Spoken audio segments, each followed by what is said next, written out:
कि मैंने अपने दोस्तों से ऑलमोस्ट बात करना बंद करी, पेरेंट्स से नहीं करता था, सोशल लाइफ से एकदम डिस्कनेक्टेड था।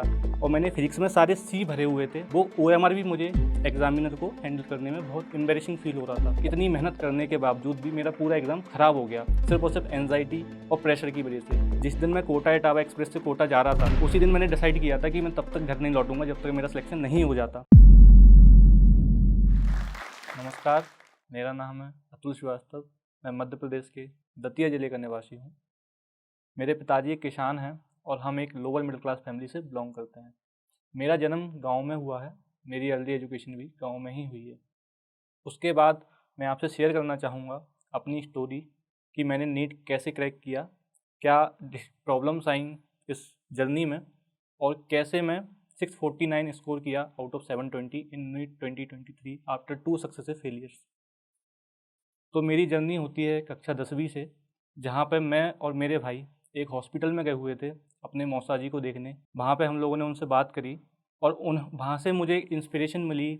उन्होंने सलाह दी कि तुम्हें आगे 11th में बायोलॉजी लेना चाहिए, अच्छा सब्जेक्ट होता है, डॉक्टर्स भगवान का रूप होते हैं, ये सब उन्होंने मुझे बताया। मैं वापस अपने रूम पे पहुंचा और दूसरे ही दिन खबर आती है कि उनका देहांत हो गया हार्ट अटैक की वजह से।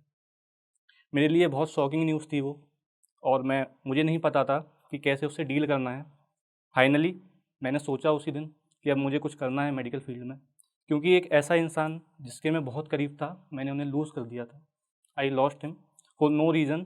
उन्हें बहुत छोटी प्रॉब्लम्स हो रही थी और हम लोग सही से उसको डायग्नोस नहीं कर पाए, एंड वी लॉस्ट हिम। फिर मैंने 11th क्लास से ही अपनी जर्नी शुरू करी, नीट की इंडिविजुअल क्लासेस लगाई ग्वालियर में, और मैंने तैयारी शुरू करी। 11th और 12th 2 साल मैंने लग के पढ़ाई करी अपने नीट प्रिपरेशन के लिए।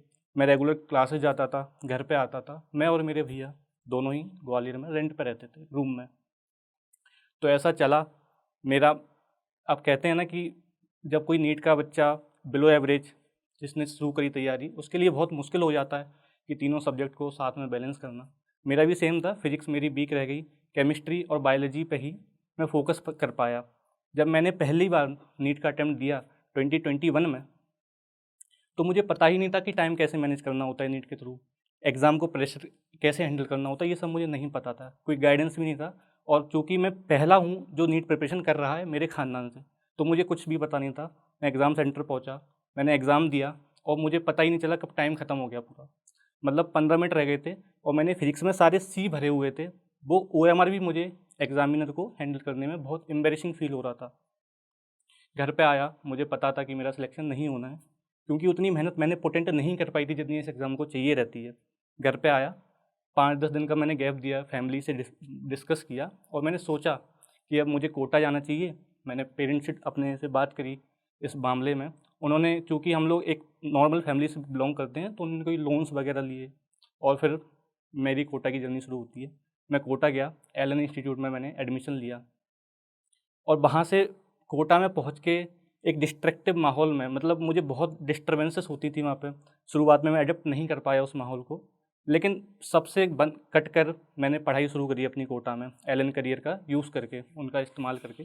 लेकिन फिर धीरे धीरे अच्छी मेहनत करी। लेकिन क्या है कि जब आप प्रिपरेशन कर रहे होते हो किसी एग्ज़ाम की, और कोटा जैसे बड़े शहर में, तो आपके पास एक परफॉर्मेंस प्रेशर होता है आपके ऊपर। लोग एक्सपेक्ट करते हैं कि आप इस बार बहुत अच्छा स्कोर करेंगे। तो मेरा भी ऐसा मानना था। साल भर मैंने अच्छे से जम के तैयारी करी और लास्ट के मंथ्स में जो मेजर होते हैं हमारे एलन के, उसमें मेरे लगभग 600 मार्क्स के आसपास आ रहे थे। तो वहाँ से मुझे एक ओवर कॉन्फिडेंट हो गया था कि अब मेरा सिलेक्शन होना ही है, और लास्ट के 1 महीने में मैं उतनी मेहनत नहीं कर पाया। मैंने दूसरा अटैम्प्ट दिया, मैं ग्वालियर पहुँचा एग्ज़ाम के लिए, और मुझे सुबह से ही हेल्थ इशूज़ हो रहे थे। मुझे धुंधला दिख रहा था उस एग्ज़ाम के दिन। तो मैंने भैया से डिस्क्लोज़ किया इस बारे में कि मुझे कुछ ठीक नहीं लग रहा है आज। तो उन्होंने आई ड्रॉप वगैरह ख़रीदे, हम लोगों ने डाले। मैं एग्ज़ाम सेंटर पहुँचा और मेरे पे उस टाइम इतना ज़्यादा प्रेशर था कि मैं एग्ज़ाम पूरा बिगाड़ के आ गया। इतनी मेहनत करने के बावजूद भी मेरा पूरा एग्ज़ाम ख़राब हो गया, सिर्फ और सिर्फ एंजाइटी और प्रेशर की वजह से। मैं अपनी इस टाइम मैनेज नहीं कर पाया एग्ज़ाम के टाइम पे, सिर्फ केमिस्ट्री और बायोलॉजी तक ही कर पाया। वो मेरे लिए एक बहुत ख़राब फेज़ था, क्योंकि जब मैं घर पे पहुंचा तो लोगों ने क्वेश्चंस करने शुरू किए कि तुमने 1 साल कोटा में रह के पढ़ाई करी, क्या हुआ उसका, और अगर कोटा में रह के भी सिलेक्शन नहीं हुआ तुम्हारा तो फिर होना ही नहीं था। तो मेरे पे क्वेश्चंस उठाए गए, लेकिन उस टाइम पे पेरेंट्स ने कुछ नहीं कहा। मैं 15-20 दिन तक अपने ही रूम में कैद होकर रहा हूँ किसी से बात नहीं करता था, बहुत बुरा लगता था उस टाइम पे। ये लगता था कि मैंने 2 साल से मेहनत कर रहा हूँ और मेरा कुछ रिजल्ट भी हासिल नहीं हो रहा है उस मेहनत से। फाइनली एक दिन 15-20 दिन बाद मेरे पेरेंट्स ने कहा कि अब तुम्हें क्या करना है। तो उस टाइम पे फील ही नहीं आ रही थी कि अब नीट आगे करनी भी है, लेकिन चूँकि इतना चल चुके हैं हम, 3-4 साल दे चुके हैं उस जर्नी को, तो फिर हिम्मत ही नहीं होती है उससे पीछे हटने की। तो मैंने उन्हें बताया कि मैं दोबारा से कोटा जाऊँगा, और चूँकि मुझे भी पता है फैमिली कंडीशन उतनी अच्छी नहीं है, तो मैंने ये निर्णय लिया कि अब मैं एलन का यूज़ नहीं करूँगा या फिर कोई भी करियर इंस्टीट्यूट में ज्वाइन नहीं करूँगा। मैं कोटा गया, मैंने नॉर्मल सा रूम वहाँ पर लिया और अपनी प्रिपरेशन दोबारा से तैयारी की। जिस दिन मैं कोटा इटावा एक्सप्रेस से कोटा जा रहा था, उसी दिन मैंने डिसाइड किया था कि मैं तब तक घर नहीं लौटूंगा जब तक मेरा सिलेक्शन नहीं हो जाता। और ऐसा ही हुआ कि मैं कोटा गया, मैंने लाइब्रेरी ज्वाइन करी, नॉर्मल सी पढ़ाई शुरू करी, और शुरुआत के 4-5 महीने दम से मेहनत करी, खूब मेहनत करी। उसके बाद मार्च में ही एक ऐसा मोमेंट आया जब मेरे हेल्थ इशूज़ होने लगे, दोबारा से कमज़ोरी आई, 15-20 दिन मेरे इसमें बर्बाद हो गए। उस टाइम पे बहुत बुरा लगता है कि आप इतने सालों से इतनी मेहनत कर रहे हैं और कुछ ना कुछ एग्ज़ाम के पहले हो रहा है, मई में एग्ज़ाम है, मार्च में आपको बीमारियाँ हो रही हैं। तो मैंने डॉक्टर के पास गया, वहाँ पे उन्हें कुछ न्यूट्रिएंट्स की कमी बताई, डाइट मैंने चेंज करी अपनी पूरी, रेगुलर एक्सरसाइज करना शुरू किया, और ऐसे फिर मैंने लास्ट का 1.5 महीना मेहनत करी। जब मैं जयपुर पहुँचा अपनी नीट के एग्ज़ाम के लिए, तो मैंने वहाँ पे उसी दिन मेरी तबीयत ख़राब होने लगी दोबारा से, और उस दिन एक्चुअली में फ़ीवर आया, हेडेक हो रहा, पूरी बॉडी पेन हो रही, और मुझे बहुत बुरा लग रहा था, क्योंकि आप जब बहुत ज़्यादा मेहनत कर रहे हैं और एग्ज़ाम के दिन ही आपका सब कुछ ख़राब हो जा रहा है 1-2 दिन पहले ही।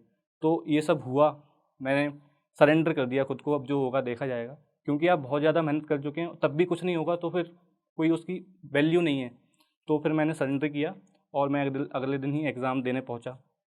एग्ज़ाम में कोई प्रेशर ही नहीं था, क्योंकि सब कुछ नॉर्मल हो चुका था, कोई प्रेशर नहीं। मैंने एग्ज़ाम पेपर देखा अपना, और मुझे सब कुछ आता था ऑलमोस्ट, तो मैंने बढ़िया से किया उसे। मेरा एग्ज़ाम ख़त्म हुआ, मैं एग्ज़ाम सेंटर से बाहर निकला, और मेरे चेहरे पे बहुत खुशी थी, क्योंकि मुझे उस टाइम पे लग रहा था कि इस बार सिलेक्शन हो जाएगा। मैंने अपने भाई को थम्स अप किया और वो स्माइलिंग चेहरा दिखाया जो मैं पिछले 3 साल से वेट कर रहा था उन्हें दिखाने के लिए, क्योंकि हर बार मैं जाता था एग्ज़ाम से बाहर फ्रस्ट्रेटेड माइंड लेके जाता था। तो इस बार बहुत खुशी हुई।